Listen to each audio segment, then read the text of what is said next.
Kamusta po kayo? Bago po ang lahat, first things first.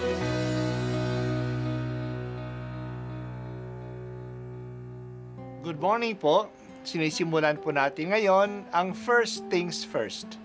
At dito po, tinatalakay natin sa unang bahagi ng umaga natin ay ang first readings na binabasa po sa banal na misa.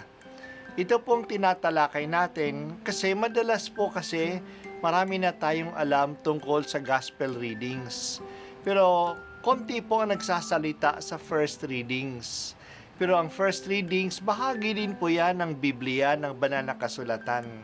Kaya susubaybayan po natin ang mga first readings, basahin po natin at minsan kailangan ng basahin ng 2 o 3 beses bago maintindihan kasi hindi po tayo familiar sa mga istorya at sa mga kaisipan na tinatalakay dito. Ang pagbasa mula sa aklat ng Deuteronomio. Sinabi ni Moises sa mga tao, "Isipin ninyo kung may naganap ng tulad nito, nasaksihan o nabalitaan man lamang mula ng likhain ng Diyos ang daigdig. Maliban sa inyo, sino pa ang nakarinig sa tinig ng Diyos mula sa halig ng apoy at nanatiling buhay? Sinong Diyos ang naglabas ng isang buong lahi mula sa isang bansa upang maging kanya sa pamamagitan ng pakikipagsubukan, ng kapangyarihan, ng kababalaghan, ng digmaan at ng makapangyarihang mga gawa tulad ng ginawa ng Panginoon sa Ehipto? Dahil dito, dapat ninyong malaman na sa langit at sa lupay walang ibang Diyos liban sa Panginoon. Kaya nga, dapat ninyong sundin ang kaniyang mga utos at tuntuning sinasabi ko sa inyo ngayon. Sa gayon, mapapanuto kayo at ang lahing susunod sa inyo. Magtatagal kayo habang panahon sa lupaing ibinigay niya sa inyo." Ang salita ng Diyos. Salamat sa Diyos. Ngayong araw, ang kapistahan ng Diyos na iisa pero 3 persona. Ang isang tatlong Diyos o isatlong Diyos o sa English, the Trinity, the Triune God or the Three-and-One God.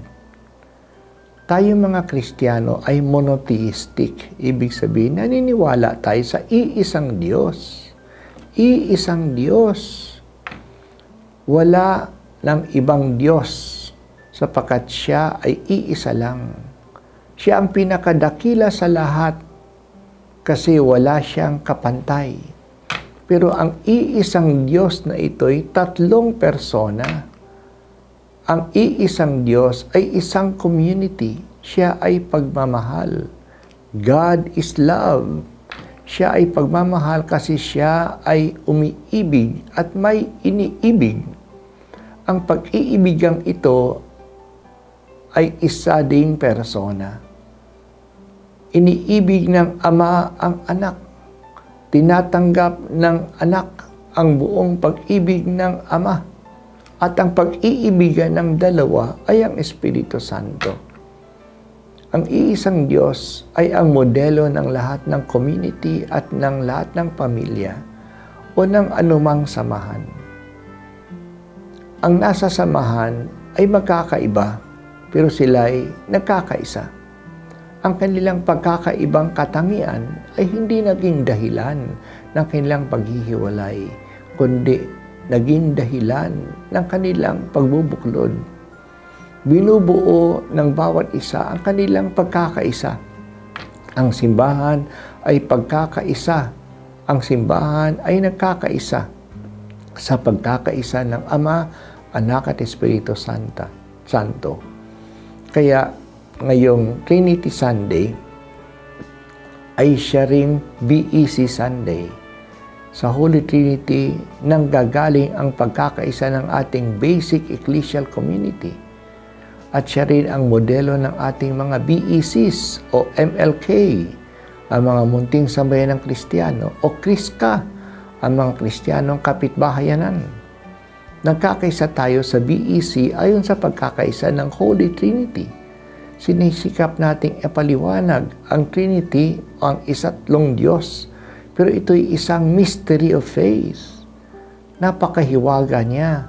Hindi natin siya lubusang maintindihan. Pero sa bawat pagninilay at pagsasabuhay natin, mas lalong lumalalim ang ating pag-unawa sa Kanya.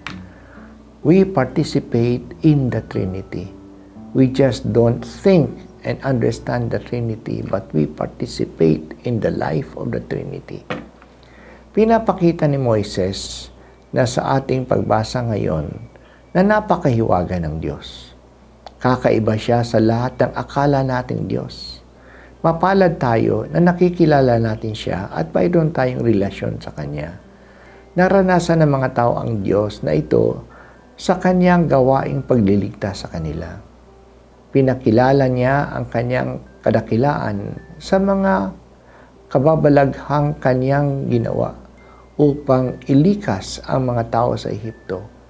Kaya silang mga Israelita na nakaranas ng kababalaghan ng Diyos ay dapat kilalanin siya at sundin ang Kanyang mga utos. Sundin ang Diyos at mapapasa kanila ang patuloy na pagdaloy ng Kanyang biyaya sa kanilang pagpasok sa lupain na ipinangako sa kanila. Ang pagkilala ng Diyos ay hindi lang natin maaabot sa pamamagitan ng ating pag-iisip, sapagkat ang Diyos ay hindi lang isang idea. Nakikilala natin ang Diyos dahil sa ating mga karanasan na ginagawa niya. We know Him because we experience Him by His action in our story, in our history. Kaya nga ang Diyos ay hindi lang nagsalita sa atin sa pamamagitan ng mga propeta. Siya mismo ay naging tao at nakipamuhay kasama natin. Kaya naranasan natin ang Diyos. Naging bahagi siya ng ating kasaysayan. Hindi na siya kakaiba sa atin. Ang paraan ng lalong malalim na kaugnayan sa Kanya ay ang ating pagsunod sa Kanyang mga kalooban. Mas nakikilala natin siya sa ating pagsunod sa Kanyang mga utos. Sinasamba ka namin at dinadakila, O Diyos na Ama, Anak at Espiritu Santo. Mahal ka namin at nakikipag-unay kami sa iyo bilang Ama, Anak at Espiritu Santo.